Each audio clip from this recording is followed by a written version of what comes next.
Welcome to another edition of Mass Mats and Mayhem. I'm your host, Justin Harvey. You can find me on Twitter at JustinHarvey75.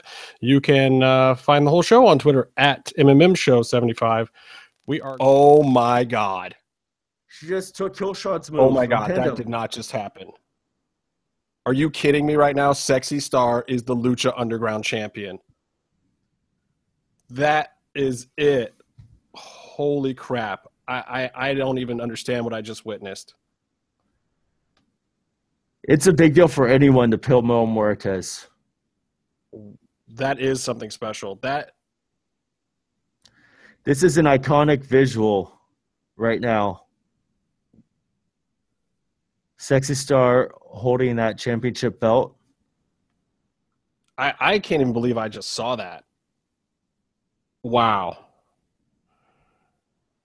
I have to say that honestly, I don't know that I've ever been this shocked watching a wrestling show before in my life. I did not think that is something that they would ever do. That's just craziness. Total and absolute insanity. And Pentagon getting taken out by Lotus and her triad team there. It has to be the triad. She said she had a triad coming. There were 3 badass shit kickers that came in and kicked ass with her. Well, yeah, I'm going to assume there's 3 of them. That's a triad to me. I mean, it's not your typical gang triad or whatever, but I don't even know what to make of that. That is amazing. Wow. I mean, we got to wait a whole week now to see what the deal is with so much stuff. Well, now. Mundo already said at the beginning he's going to turn in his Gift of the Gods belt next week against whoever wins. So, I mean, I guess that makes sense because he's kind of got this thing going with Sexy Star now.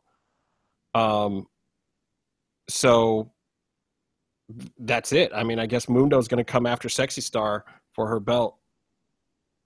Yeah, but wouldn't you think Dario is going to want to get Matanza one-on-one with her for the belt as soon as he can? I mean, maybe Dario could swerve the whole thing, but, you know, as it stands from what you saw in this episode of what was actually set up, you got Sexy Star facing Mundo next week.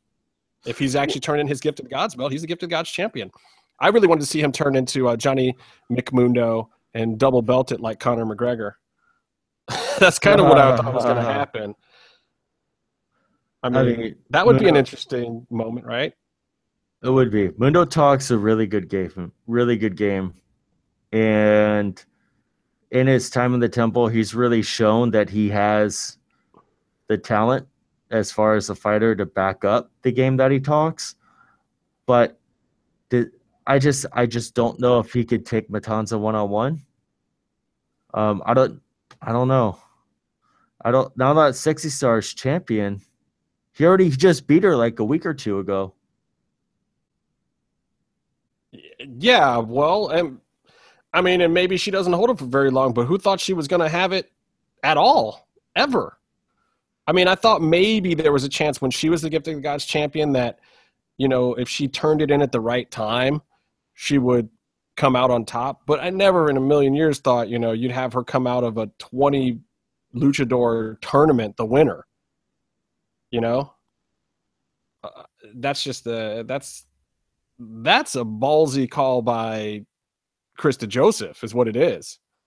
I mean, you want to talk about women's revolutions in wrestling and this, that, and the other thing. You know, we can't even get a damn female president, but Chris DeJoseph can get himself a female champion, apparently. You have a revolution now that has been televised. The revolution will be televised. That's it. It's not Hell in a Cell. It's not the national election. It's in freaking Lucha Underground. Sexy Star is... Hey, what's up? I'm back. ...the champion. I was just saying that this is amazing. The Hell in a Cell didn't get it done.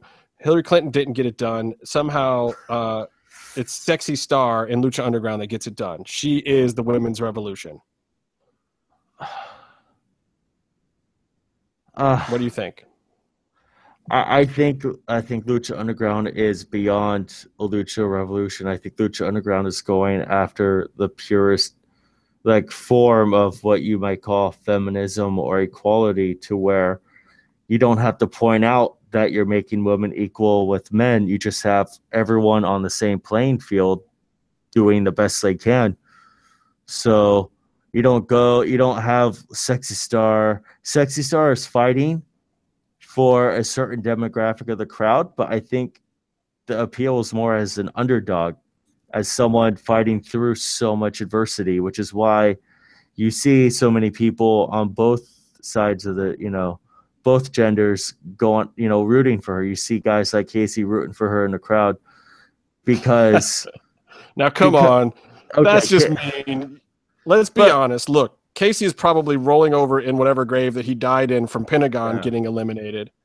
Yeah, but she is. I think she's presented as the ultimate underdog when she was one of the original characters of Lucha Underground, and through that you could say she was on a path to be the face of the show, the face of the brand of Lucha Underground at some point.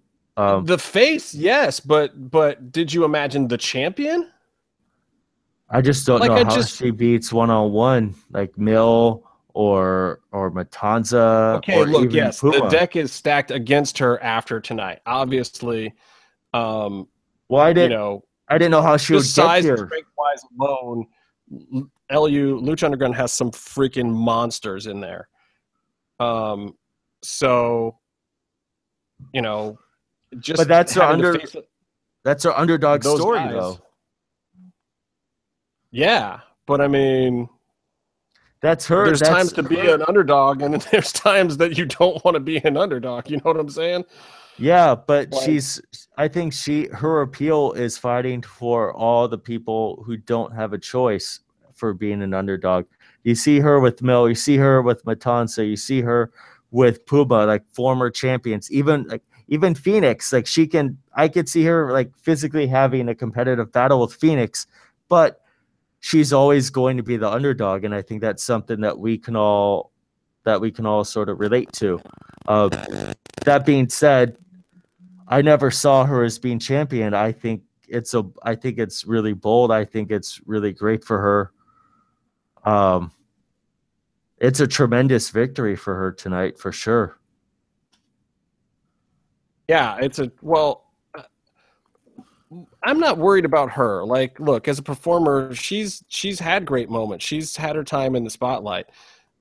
Is this a victory for Lucha Underground? I mean, that's really the question. Is this a victory, or is this a monumentous screw up? Like, is there going to be backlash over this, do you think? Are people going to be like, you can't have a woman's champion? I think there's two ways to look at this, and I think Lucha Underground sort of wins out on both of them. One, there's going to be a very strong polarized decision or a polarized opinion about this. I don't know if you think that anyone's going to be on just like in the middle of the ground on this, but I think people are going to be either super excited to be surprised that one of the biggest underdogs of Lucha Underground won, or if they're going to be super pissed off that someone they think is undeserving won, and they can't wait. Like, they're going to tune in to see her lose the title as soon as possible. Rey Mysterio was one of the biggest underdogs until we saw him just keep winning for decades and decades. I don't know if it's a bad decision booking wise. She isn't my personal choice, but now that here's why I don't think it's a bad decision. And look, this was filmed a long time ago, but at the same time, to me, it is perfect in the climate that we're talking about right now. Like, give something back to people, get people talking. Yeah. In this day and age, when there's all this uproar right now about the post-election fervor on both sides, and then you've got, the Hell in a Cell match. You got Sasha talking about how there's not enough women on Raw for her to have, the dynamic programs that she's looking for. And here you go. Lucha Underground is like, guess what? Lucha Underground's entire female roster is the same size as Raw. You know what I'm saying? So What do you do when you have a small female roster? You don't treat them like they're some kind of separate entity. You're either in the temple to fight, and you'll fight whoever, and we'll make a story out of it that works, or you're not. It's like if you watch From Dusk Till Dawn, for instance, another El Rey Network show. When, there's a woman who's this big, strong, vampire snake character, is she just fighting other women in the show? Hell no. She's fighting other big bad monsters, other vampires, other whatever. She's shooting guys. It's like, if you're a bad guy robbing a bank, does it matter if you're a guy or a girl? Right. You got an AK-47 and you rob a bank. If you're going to step into the temple and fight in this no holds barred kind of competition, it doesn't matter. And yeah, maybe you have something stacked against you. It's like, Masquerita has the same thing stacked against him, Yeah. Little guy or whatever, and he gets a win every now and then. So I think it's smart to create that kind of aura. And I love that they put Cobra Moon in the match too, so it's not like Sexy Star was the only woman in the match or whatever. And Mariposa. And Mariposa too. Yeah, she went out pretty early, but yes. I mean, my personal preference is, I feel as far as a competitor, Ivelisse would be a much better champion as a competitor. I feel that two things against her. One, Sexy Star has connected as a pure babyface and inspirational character much more effectively. I feel Ivelisse is just more realistic in the ring, with the even playing ground. But also, like, Ivelisse has a broken ankle, so she's just not even in the equation. Well, yeah, so I was gonna say, we saw her pull up lame last week. Yeah. So what's she gonna do about it? Yeah, and I think your point about it, just this is a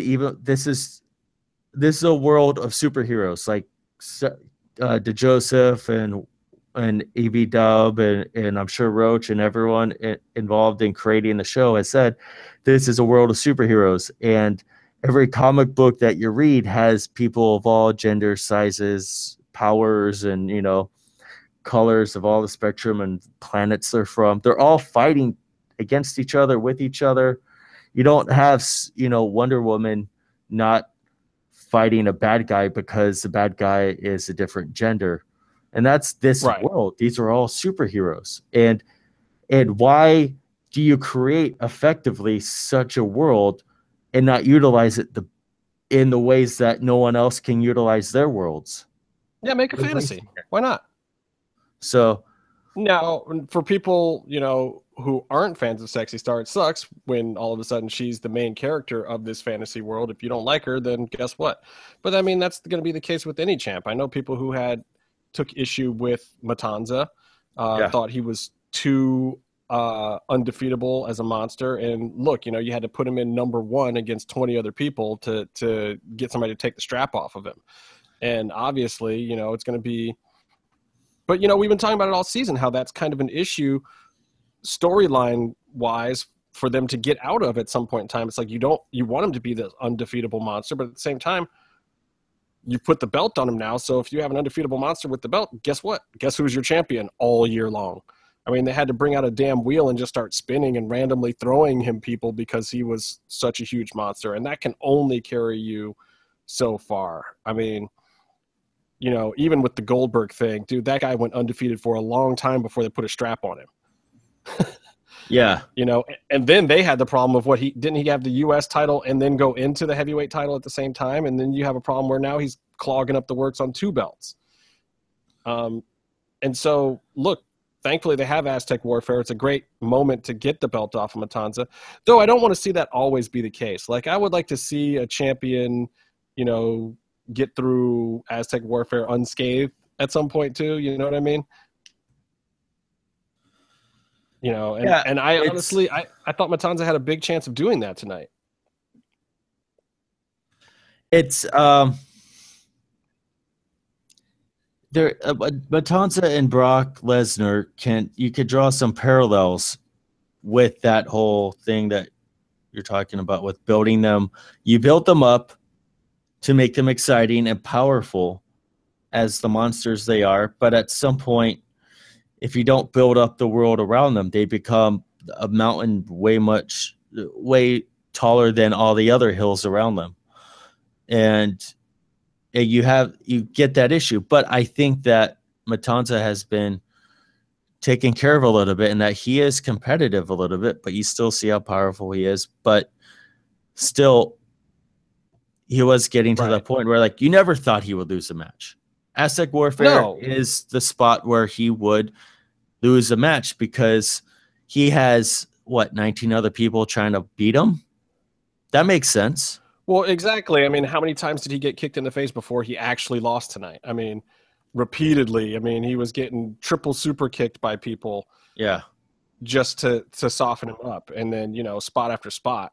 And he was still coming back from him, but eventually, Ray, good gracious, was that the Mexican Destroyer? What did he hit on him? It was a version of it, I think. Like, it was kind of like sort of a Tiger Driver-esque, like Tiger Driver 91 or something, where it's like, it's sort of... But I mean, that move looked like Ray actually really did a whole bunch of the work of that lift himself. And I'm like, I thought Ray's knee was going to go in the middle of that spot. Yeah. But it's there were some sick spots in there, and that Johnny took that bump on his head pretty hard at one point too. I was just like, ooh. But Johnny took he took a few bumps on his head. Yeah. No, that move was like sort of a flippy power driver, but it was more like a power bomb on the back of the neck, which might even hurt more, because also, like, in a power driver, you drop on your head and then you like collapse to the ground. This is like a power bomb onto the back of the neck where you can kind of hold the shoulders down for a pin. Yeah. Well, like this, it was really well done. So, I mean, of moments in the match, that's a pretty big moment. In fact, I would say that's one of my favorite moments in the match. The table spots at the end with Sexy Star and Mill were amazing. I really just I felt all the drama of every one of those spots. They made every single one of those count. So, and I love Jeremiah Crane at the beginning of this match too. I thought that he was a great guy to have in there early to just amp up kind of the excitement and the adrenaline level of the whole thing. Even though Mundo could do that too, but at the same time, good God, thank God Mundo got to hide under the ring or whatever, because he's a guy that can bring some excitement, but dude, being in the whole match for the whole hour and running around like crazy, you don't want to see him gassing out and blowing spots or just not having great spots at the end.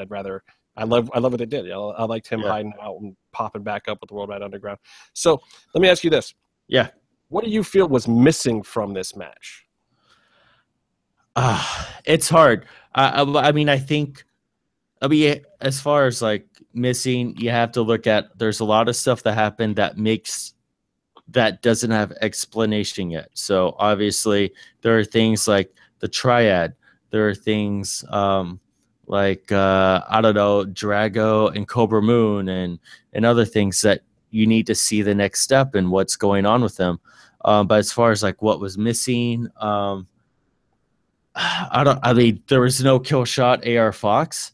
Yeah, and honestly, I have to tell you, as much as I love Famous B and Masquerita, if those numbers had worked their way into Killshot and AR Fox's hands, I mean, dude, just going back, like I was watching some of the Swan AR Fox stuff. I think I posted it on Twitter, some of their stuff, and it's just like, oh my God, dude, are you kidding me?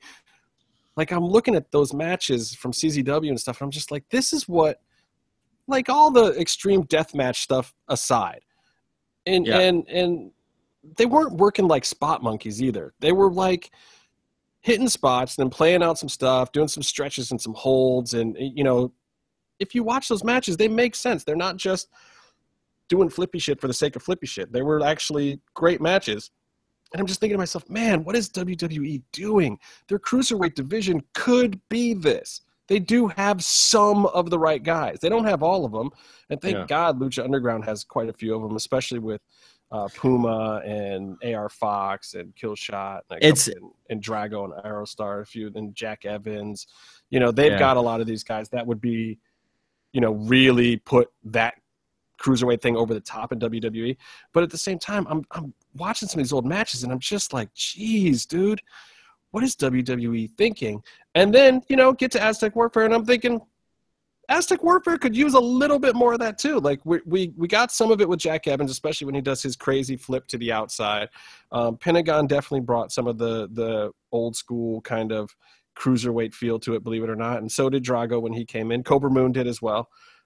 But yeah, like if we had had a little bit of a hardcore and cruiserweight kind of angle with Killshot and AR Fox, I think that would have set it over the top. But then you would have lost the comedy of Masquerita and Famous Pete. But as fast as Masquerita got squashed, like I love the Masquerita character, but I don't know if I felt like that was the place for it. Like I would have rather had AR Fox there. I think that this was a full episode that normally you have separate matches to tell different flavors of story.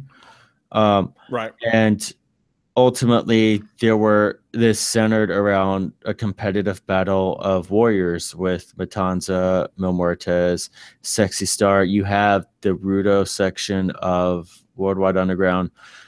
They're doing their thing. Then you have certain lesser featured characters putting their personality out there for their segment of the match, but they're not competitive, but they're not threatening the competitive portion. They give a bit of a breather. And I think the competitive portion of the match was the people that were in it. It's the percentage of the match that it took up. And if it took up more, it might have just, personally, it might have exhausted the crowd more,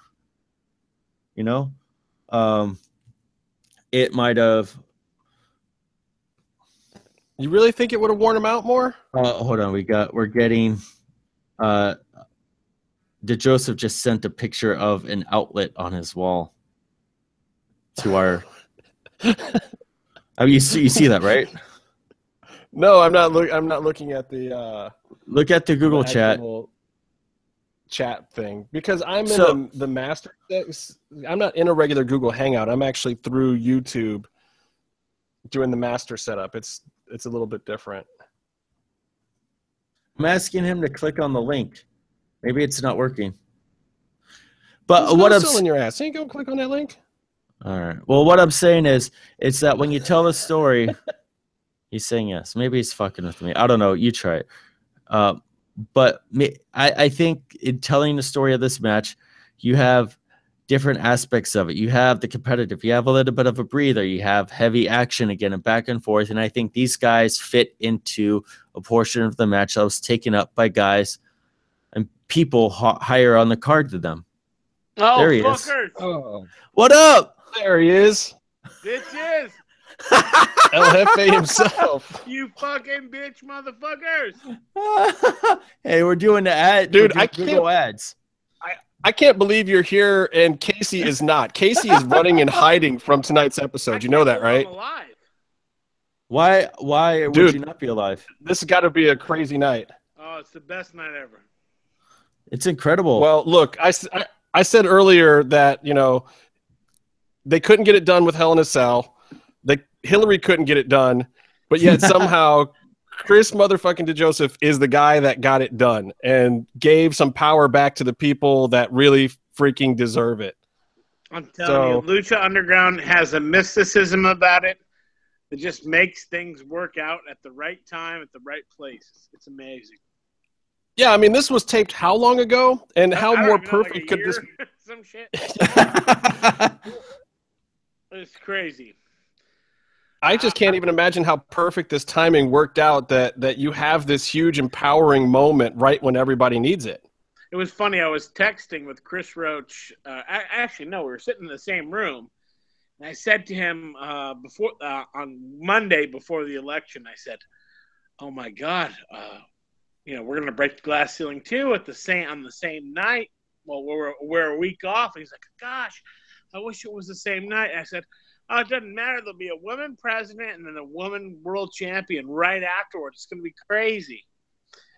And then what do you know? Yeah, well, now you get the spotlight all to yourself, my friend. At least Lucha Underground delivered. Yeah, thank goodness. Yeah. Oh my God. So here's what we were just talking about. Killshot and AR Fox weren't in the match. That's the only thing I was missing, Chris. Dude, they were eliminated. They I know the match last week. We needed them to go backstage and rough somebody up for their took tickets. The place of Even Lee's. Well, Ricky Mandel, it was really nice to see him back, and it was really unfortunate that he ran it. But he's never faced the guy that took him out because he's only faced Pentagon Jr. Tonight was his first taste of Pentagon big future for young Ricky Mandel. Thank goodness for that. So, and I'm happy he got all his limbs put on the tights and participate.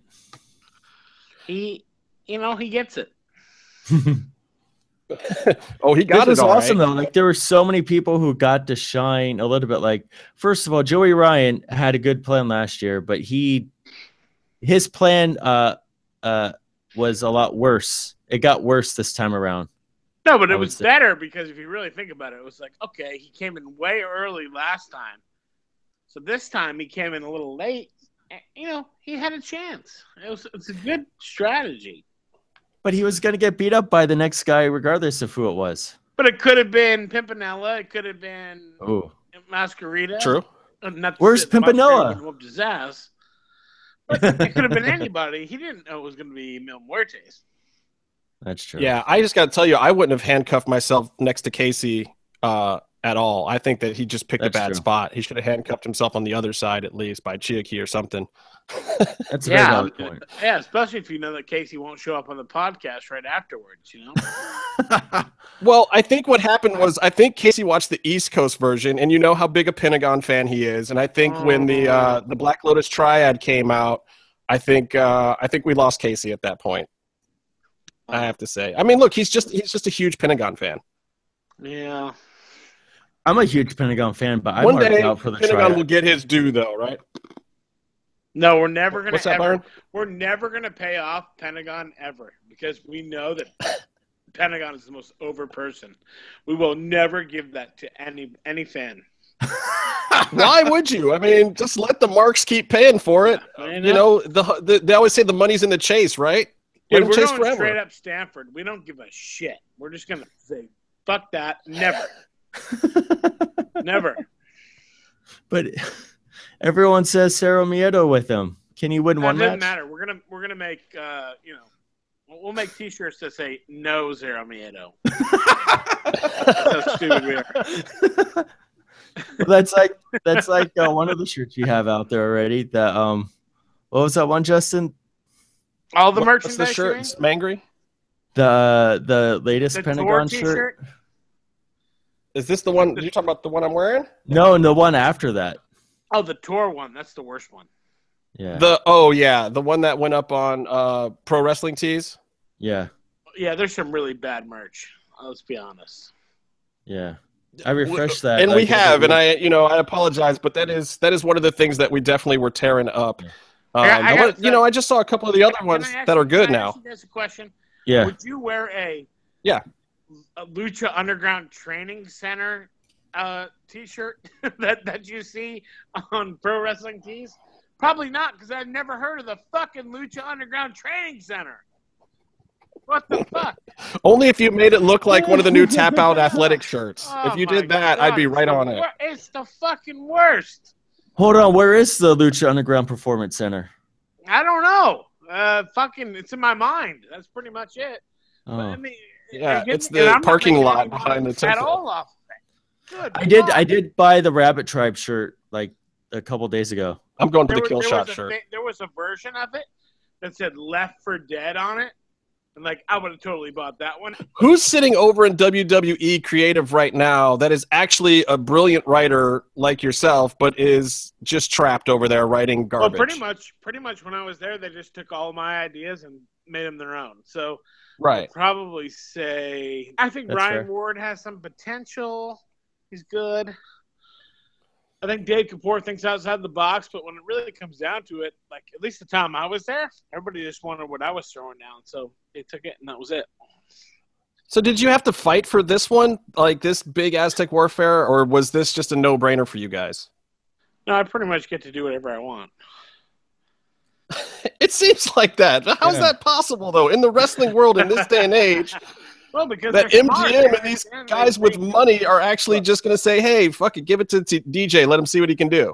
Look, my boss is a very smart man. He has surrounded himself with the best talent that he can in every aspect, whether it be a producer or a writer or whatever it might be.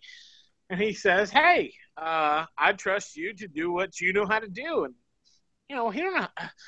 I booked wrestling for 10 years in WWE, and before that, probably 5 years before that. And it's like, I understand the business. I understand those kinds of things, and they empower me to do it. So I deliver. It seems so refreshing with Lucha Underground to see fully thought out stories with beginning, middle, ends, and complexity. Well, you say that now, but you haven't seen all the ends yet. I'm still mad about the limo guy. But first of all, limo guy. What are you mad about the limo guy for? We want to see who he is. Everything will be paid off eventually, dude. You think I just put something on TV and I will never pay it off? Of course I think you will. Dude, of course I think you will. I'm so crazy and obsessed that if something like that happens, I have to know. I have to deliver. I can't just sit back and just, oh yeah, I did that. But it's so refreshing to see effective storytelling, just effective storytelling, not effective wrestling storytelling. If that makes Byron sense. is 52. So the wrestling storytelling is not effective at all? I would say that our standards are a lot lower when it comes to storytelling and wrestling. For what we're used to, what we could. Huh? You don't like the wrestling? No, I love wrestling. I'm just saying that we're so used to storylines or characters being introduced, not paid off, being dropped, or if something is good, then there's certain things you have to disregard in general. Byron's drunk as shit, by the way. He was drinking with vanilla ice today. I'm just what I'm saying is it's like being beaten. It's like being beaten and then being feels horrible your whole life. It's like, oh God, you don't deserve it. I'm not saying bad things. I'm saying that Christopher, you don't deserve it. You can't eat dinner tonight. Boom, we'll slap you in the face. The next thing you know. No, I'm saying that you deserve all the dinners you want. I'm saying that the quality of Lucha Underground transcends the genre. Like, it's good storytelling beyond the genre that it exists in. Yeah, I think that's probably what we're trying to do, but we'll still get slapped around by our moms. Well, how was the reaction tonight? I mean, I saw you on Twitter a lot. What was the East Coast reaction like? Was it what you expected? I think the East Coast reaction was better than I expected. I was expecting pretty much a torture train tonight. I was expecting the Wrestling Observer audience to be like, oh, that's the worst thing I've ever seen. How could you put a belt on a woman? So bad. It's like, I was expecting that, but you know what? Surprisingly, most people were happy and they liked it and it was fun and it's exciting. And if you really look at the big story, it makes sense. And that's what we try to do with Lucha Underground is make sense and make things happen and make things set up and pay off. So, I mean, a million people could have said what they did, 8 months ago, big time supposedly big time websites and their guys who are like at one time in your corner and the next second they're not. For real. They can talk a bunch of smack, say what they want, but truth of the matter is, I think for the most part, the audience of Lucha Underground appreciated it. I don't think Casey, he probably hated it. He probably hated it, and I'm cool. Yeah. I'm totally cool with that, but I expect that. I don't expect to get everybody to love everything that we do, but I think storyline wise, and we made the right decision. Well, I think so. I mean, you want people to have an opinion or reaction to it. Ultimately, right? If anything, I think that's what it accomplished. Well, yeah, I got to say, like, even the people who might react negatively to it, that's hopefully going to pop a number next week, too, of people tuning in to see what you do with it from here. Like, do you keep it on her? You're going to lose it? What's going to happen? Because we saw the setup with Mundo is it's challenging. I mean, if he's not too banged up from this, that he's going to go after her. So, or whoever was the winner is what he said, which is, that means you got built-in storyline set up before the match even started, which is great. I mean, where it's going now. We got more action coming. Yeah, I mean, hopefully people are okay with it. It is what it is. It's a story. Yeah. And I think from the beginning to the end, or from start to finish, or whatever you say about Lucha Underground, our commitment from the beginning to the end has always been story, and story is key. And I think story is what drives people to the show. I think, especially with the current events these days, like people are kind of in need of some type of heroic influence or character right now, some sort of inspiration. We had no idea. Yeah, I mean, it's just, you know, we've talked about the on this perfect timing. That Sexy Star is one of the true, real babyface characters out there left that still gets a pop from the audience, manages to completely be good all the time and always do the right thing. And there's so few of those left that haven't, you know, toyed with the dark side. Yeah, I would say in Lucha Underground, Sexy Star and Phoenix are the most pure characters for sure. Right. The most pure. They have the purest heart. They have never gone against or done something.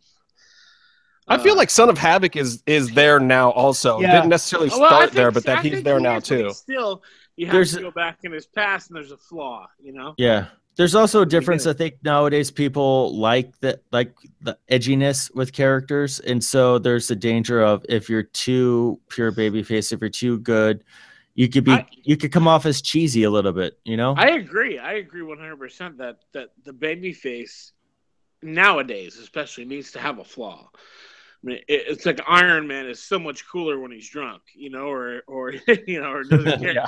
When he's willing to roll the dice, he's like, that's the guy.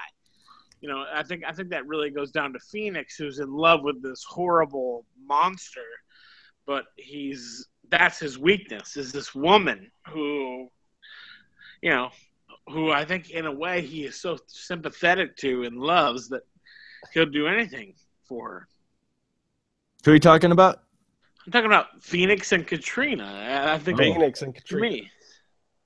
Which is also, there was somebody who was asking a question about that. I think it was it I think that's one of the hidden love stories of Lucha Underground that people don't really, they look at it and they see it as it is, but they don't really see it as it is. Well, I mean, you had people from the trailer thinking that Phoenix was somebody else in there. I was just like, what are you guys watching? Well, Phoenix is, you'll see in the trailer, he's moving on to things, but don't forget who Katrina is. Oh, I know. And don't forget what she's all about. And she's not a person who is very giving necessarily. Yeah. She's not very cool with those kind of things. She's a possessive person. Yeah, you could totally of people. You could totally see how Mil Muertes, and apologies, Justin, but how Mil Muertes, through the partnership, is still kind of a slave to her. Yeah, I mean, she's the boss. And honestly, who wouldn't be that slave? That's true. Oh, yeah, for sure. Sign me up. Sign me up tomorrow. Though I do got to say, we need some more hot women in Lucha Underground that aren't like 200 to 1,000 years old. Yeah. What are you talking about? Well, you got, you know, women with these amulets that have all this longevity in life, and 200-year-old witches and whatnot. You know, we want. You have Katrina, who's triple digits. Captain Hotness is allegedly somewhere around there too. And then you have the age. It's not about the age. No, are you? I mean, how old are you guys? Fuck. 27. I'm the old one. It's not about the age; it's about the experience. I'm chasing, you know, some serious Drago years myself over here. You know, okay, so I got to ask you this. Okay. Will Vinny Massaro ever get to take a crap in peace in that bathroom? Possibly. I haven't thought about it. That's the payoff that I'm really waiting for. Like, it can be season 3, 4, 5. The best is when Vinny goes to take a shit, Mil Muertes like grabs him by the fucking throat and throws him to the wall. Vinny's bowels are the true underdog of Lucha Underground. They are. Vinny can never get that shit out. Well, he's got to stop eating food from that gas station down the street in Boyle Heights. That would be the first thing. He wouldn't need to go in there every night. He needs to try out that taco cart instead.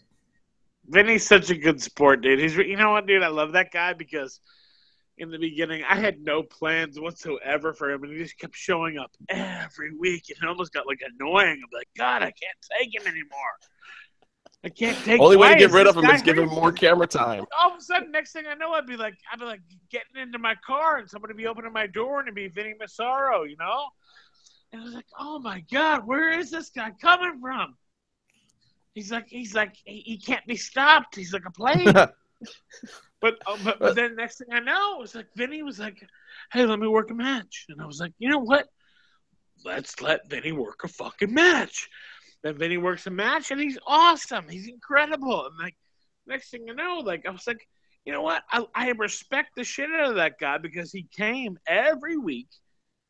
He drove himself down from the Bay Area every week and slept in his car at night. Like, holy shit, which is crazy. Amazing. He totally could have come and stayed with one of us. He's like, I don't care what my role is, just give me a role. And I said, okay, there you go. You're gonna get thrown through a table and your arm broken. But he does totally exemplify what Lucha Underground's about, because he's the underdog guy that, you know, people didn't necessarily know, and he's getting it done by word of mouth, putting in a good, strong showing every time. Root motherfucker, you know? Yeah, I mean, he's definitely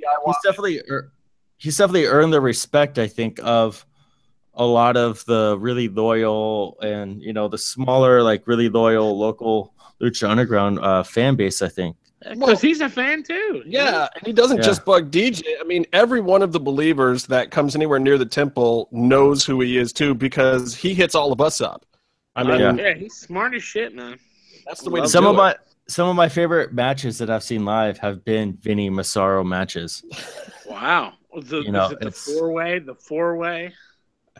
What? There was a four-way match with Vinny Massaro versus Argenis versus Ricky Mandel versus Famous B. Yeah. Oh. Great. That's a Lucha Underground classic. Were you at that one, Byron? I was at that. I was not. I think I was there.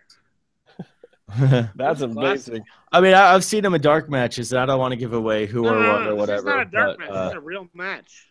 No, I know that was a real one. That was That was the four-way of like. We actually gave them TV time. That was the broken arm match, right? Everyone who had their arms broken got to fight each other. Yeah. Amazing. They all threw punches and grabbed their elbows afterwards. That pretty much created three characters on that same show. Created three characters. That's awesome. One has found pictures of a exotic island. Yeah. Right. The other has a phone number. And then Vinny has to take a shit. And then Arandas, who the fuck knows? I can't wait to see where some of that angle is going to. And if Drago ever gets out of the damn bathroom himself, he seems to always be in there. Yeah, dude. Yeah, but he's there for a reason. You know that, right? His skin's got to stay cool, right? Yeah, it's wet. It's wet. His skin's got to stay cool and wet and moist. When you're scaly, you have to stay around moisture, dude. Even if it's dirty. Is the plumbing messed up? No, but like that's a nasty ass area. If you're in the locker room with the weights, you're not going to get wet. If you're in a bathroom with slime and 7 toilets. Now, did Cobra Moon get hazard pay for doing that slinky slide across that floor? Because that was pretty gross. Yeah. No. Don't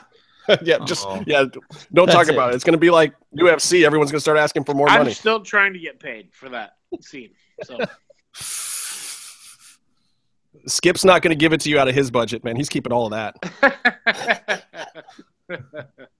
It's cool to see the production value increase, but also just really develop and evolve over the seasons too. Speaking of the vignettes. You're trying to get a piece of that budget, Byron. You want to go make vignettes for DJ? He's got a guy.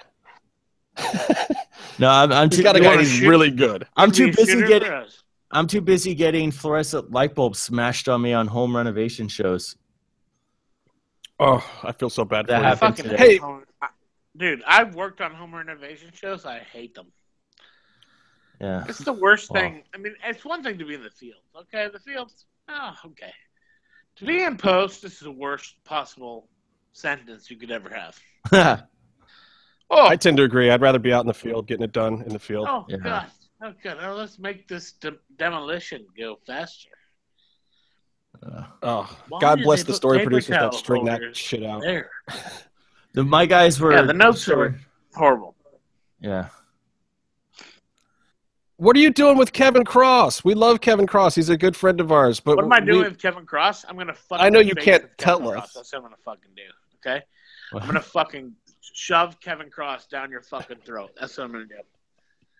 I can't wait, Yeah, man. This guy, like, all the stuff I've seen him do has been amazing. And I can't even believe you got your hands on him. I thought for sure he was going to end up in WWE. And when I heard you guys were getting so did I, but you know, in talking with him, and I knew what. I mean, you ever seen this guy cut a promo? By the way, Yeah. I watch all of his promos. I don't care if it's his Facebook Live or his. He is ridiculous, like the best promo ever. Like He's so well I spoken. watch him, and I'm like, I just want to watch a movie of him murdering me. You know, like this dude is the fucking man. If you haven't seen the Paulie Culver thing where he chases Paulie down in the radio station and tells him he's going to break him like a cheap Chinese toy or something, there's just so many great things in it. You got to see it. It's hilarious. To me, Kevin Cross is the promo of a generation. He's awesome. He's a physical specimen. Like dude is badass. Oh yeah. You know, and he's got that crazy like Boz Root and Pancrase wrestling style. Here's the thing: we take our time with people that we care deeply about. We did it with Matanza. We were originally had him supposed to be out in episode 9. He didn't appear until episode 210 or 209 or whatever it was. Right. Like we take our time, we think about it, and we execute. We don't rush it. And Kevin Cross is a special talent, in my opinion, a special one. I've seen a lot of talent.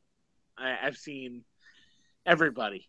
He's good, and he is different, and he, I think, has the potential.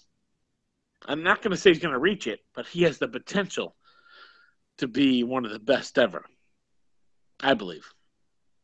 I got to tell you, man, I've seen a lot of guys pretty early in their career, and I'm going to agree that he's way up there. And like I said, no slight to you guys, but I was really surprised when I heard you guys got him. I thought for sure WWE Developmental would have him and be grooming him for some shitty angle to strap him with for 4 years. And, you know, I'm so much happier that you guys got him, and I hope he does some Japan stuff too and some overseas stuff or whatever he can get his hands on in the downtime from instead Lucha. of the Toll Man, he would have been the Uber Man or something like that. Or the Lift guy.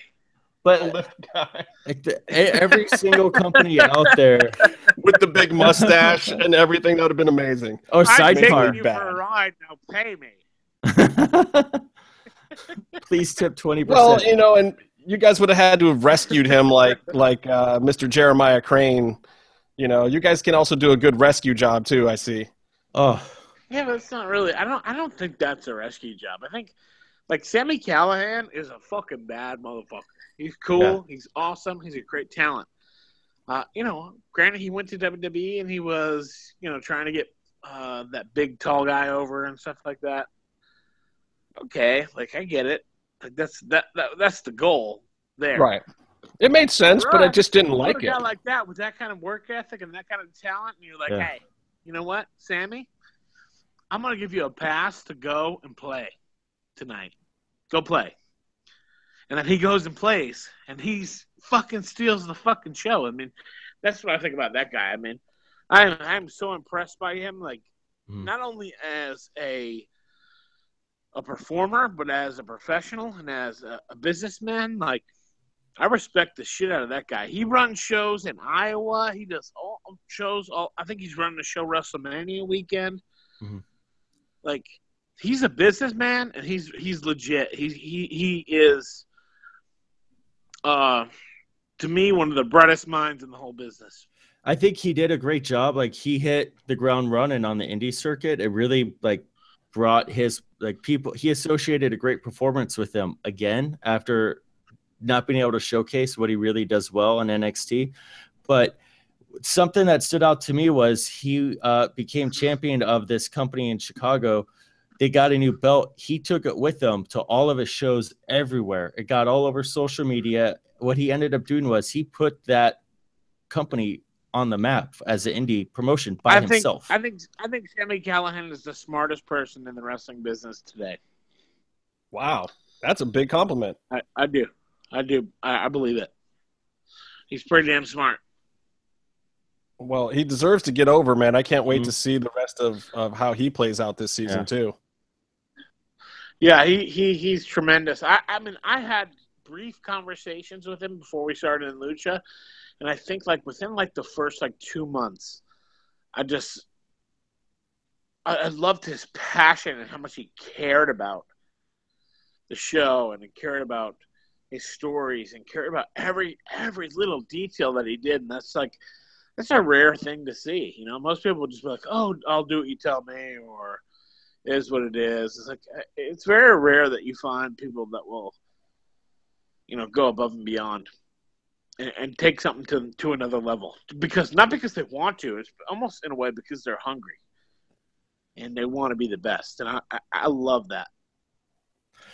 So along that note, when you're bringing a new talent, what beyond that, what do you look for, or what have you seen that really draws you to someone besides Sami Callihan, besides Kevin Cross? All these guys are so different. First of all, a chip on their shoulder is the biggest thing to me. I mean, to me, that's what drives me. I have a giant fucking chip on my shoulder. It's fucking stories high of what I want and what I want to accomplish and what I want to do. And not to say that I'm ever going to do it. I don't know that. But I do know that I want to fucking destroy. I want to win. I want to be better than, the people that left me behind. And I think that is kind of an infectious disease in Lucha Underground. That will to prove to the world that you are better than anybody ever really thought you were. And I think that's what makes the show special. I even think it's the fans too, and LA and the market and everything. It's I even think for so long LA has been kind of disregarded. It's New York, Philadelphia, Chicago, those are the only places for wrestling, or somewhere in the South, or I don't know, fucking somewhere in North Carolina. But LA, and they were for a while, but we got it now with guys. But LA owns the fucking wrestling scene right now, whether it's PWG, Lucha Underground. I don't know. I think Cali is running shit, and that's the way it is there. We are, and I mean, if nothing else, you got to come through here if you want to make it now. You got to show up. Yeah. You got to do a show. You got to take your bumps out here or go the fuck away. I completely agree. It's awesome. It's awesome for me. I live 4 blocks from PWG. I can get to the temple in 25 minutes. I'm loving it. Some of these other schmucks might be hating it. I'm in the valley. I will go to PWG, but it's too expensive. Yeah, I agree with you. I did not go to Bola as I had planned for that very reason. Byron and I were like, should we go or should we? I wasn't sure if I was going to be working this year. Last year, I did get to go to Bola. It worked out perfectly where I had a day off of work on the day they were selling tickets. So I bought Casey and myself ringside tickets. And then the event was the weekend before I left for another show. So I left a 5-hour night 3 PWG show, finished packing my bags, 3 hours of sleep, got on a plane, and then I went to my boring ass job. And see, this is what happens. We're sitting here talking about Lucha Underground, and Byron's putting over PWG. This happens to us every fucking week. But no, I saw Pentagon and Phoenix and Drago and Aerostar. Let El Jefe ask you a question here. I have one question to ask you, and you can take it the wrong way, and you can shit on it, and that's fine. But if somebody asks you for season 4 of Lucha Underground, I'm not saying this is going to happen. I'm just asking a hypothetical question. That you had to pay to go, would you pay? Yes, absolutely. And honestly, I would prefer to pay, actually. I almost think it would be better with how things got towards the end of season 3 with the lines and how crazy it was. It's like you almost – there's no way to enforce any kind of hierarchy without go into a ticket. I think, and at this point, you guys aren't a show that needs to pack a live studio audience the way it was before. Now, how you release that limited amount of tickets, I don't know, and keep people from fighting for them and whatnot. It could be tough, but it's already ugly. I will give this one spoiler right here tonight. Oh. I'm looking to expand for next season. So hopefully the temple might be, more accommodating. A bigger rowdy section?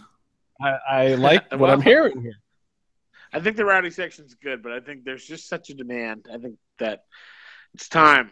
It's time. Well, I mean, it has gotten to that point now where people want to come see it live. People want more merchandise, which and all of us always complain about. Yeah. But B got to do with it every day.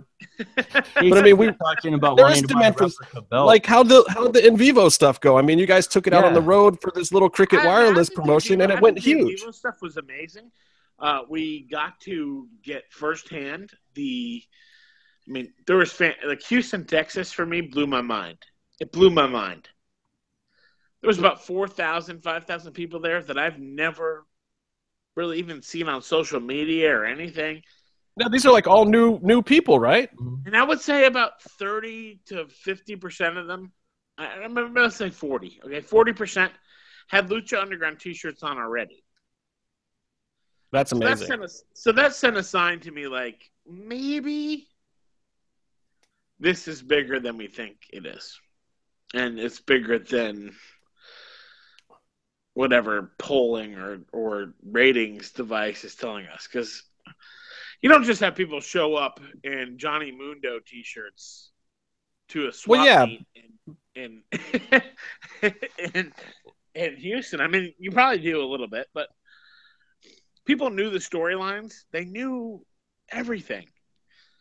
And they knew the chants. They knew it was like they wanted to make the temple themselves there at the time. And that was fascinating.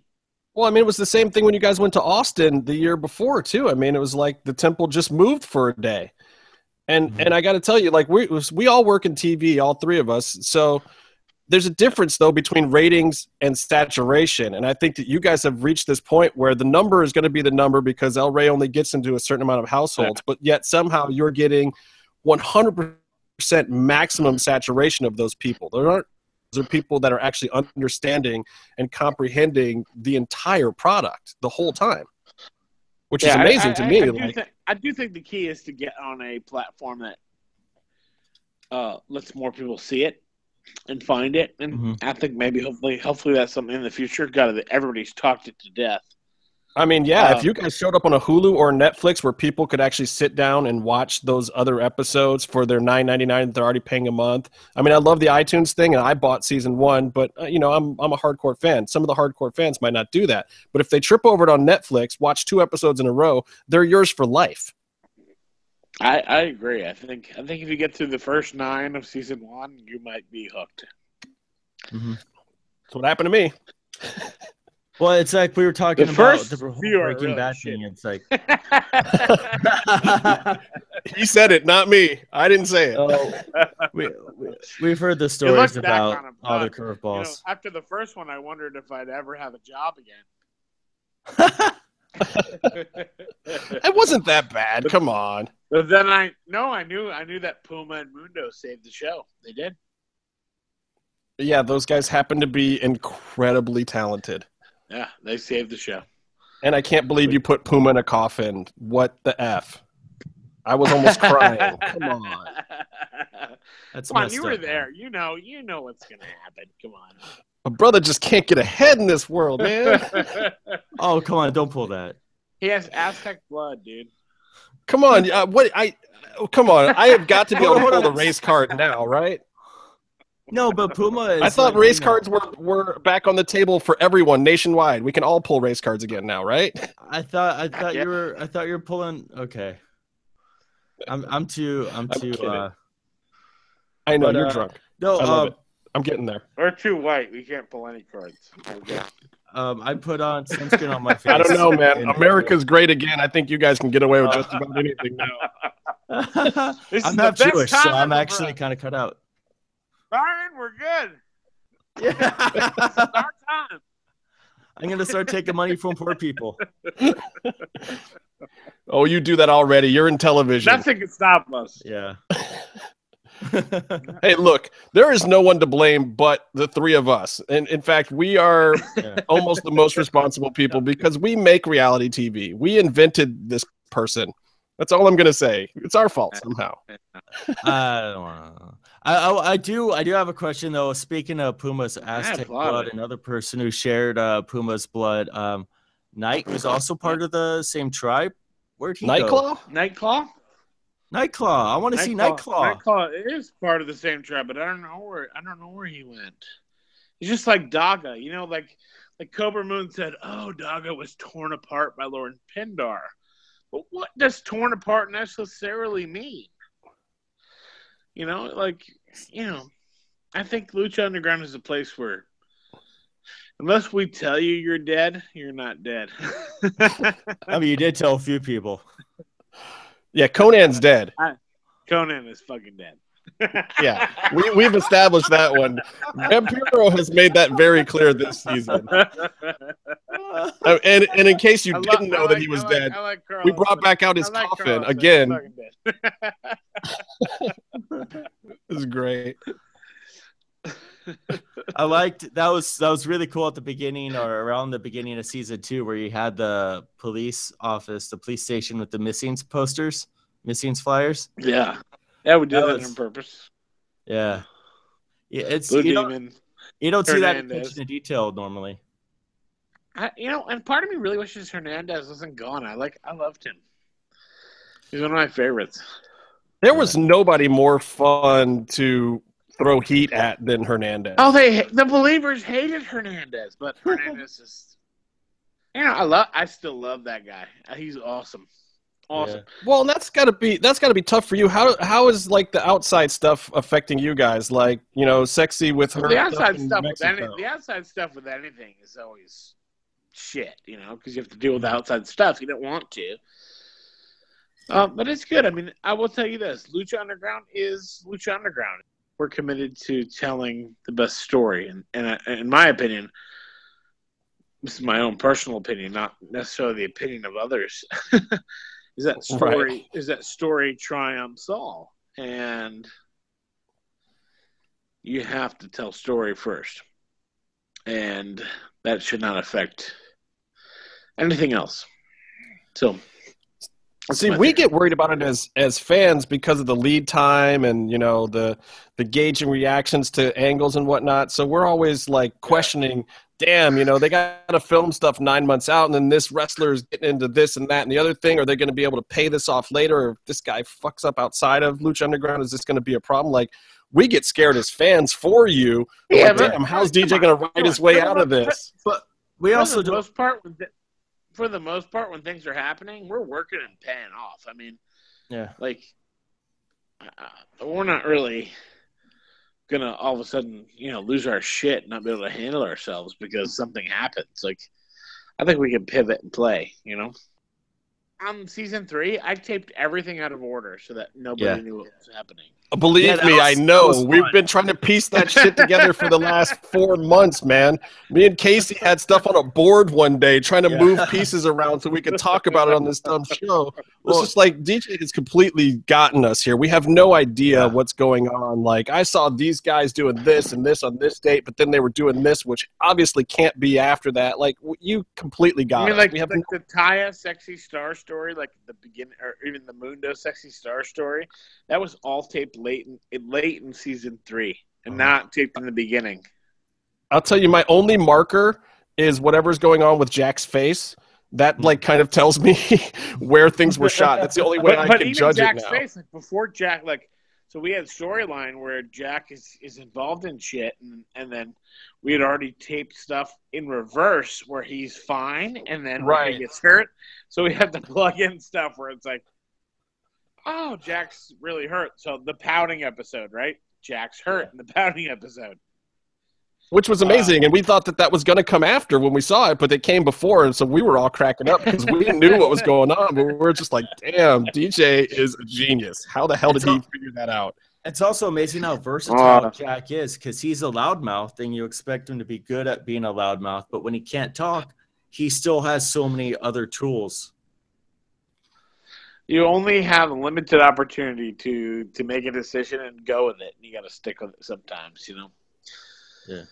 Thank you very much for stopping by. You have an open invitation you guys don't anytime. Like to talk to me anymore. Like, we've had enough of you, Deej. You've had too much to drink tonight. You're obviously a bad fucking guest. Dude, it's 1 a.m. over here. Oh my God! I have to wake up. Quit whining. Is this a Mayhem? What's this show called that I'm on? Masks, Mats, and Mayhem. MMM show. I'd never be on this fucking show ever. Oops. You weren't supposed to remember that. Yeah. No, Hell froze over tonight. Fuck. Sexy Star won the belt. Hell froze over, so you actually came on. You probably won't remember this. It'll be cool. You botched, dude. You totally botched. Ashton John from Twitch. Well, I'm sorry. Unfamiliar. You heard it from Twitwild's Chris DeJoseph right there that he botched it. He thought this was a completely different show. Yes. God. I think I heard some southern drawl of a painful yell out in the distance. Oh, you're talking about those fucking Missouri motherfuckers or Tennessee, wherever they live? Yeah, I was the last real heels. Who? The last real heels. Yeah, so, like the Reverend Jesse Jackson. I was at J-Man's house a couple nights ago. J-Man Incorporated. I wanted J-Man to come on tonight to talk about some UFC 205 and some MMA stuff, but his internet is whack now. He moved to some new house deeper in the part of the woods, and now he can't do shit. You know what? When you live in the middle of fucking nowhere, you move deeper into the middle of fucking nowhere. Byron, have you seen his new place, Byron? I lived in the middle of fucking nowhere. And I've been to J-Man's house. It's about 50 minutes into the trees. You know, it takes 4 hours before you see another white person. That's bad. Right? I'm never visited. They'll kill my black house out there. I'm never going. Hey, is that you, Urban? I love those guys. I love them too. True believers, forever. The best believers. Mm-hmm. Okay, boys. All right, well, thanks for tolerating me. I'm sure I'll get in some kind of trouble after this airs. But, hey, fuck it. We're going live. We'll do it live. We'll do it live. We'll just get Russia to crash the servers. It'll be fine. Nobody will ever know. Yeah. Okay. Yeah. We'll see you guys. See you. Thank you, Chris. Plates. Thanks, Bye. DJ.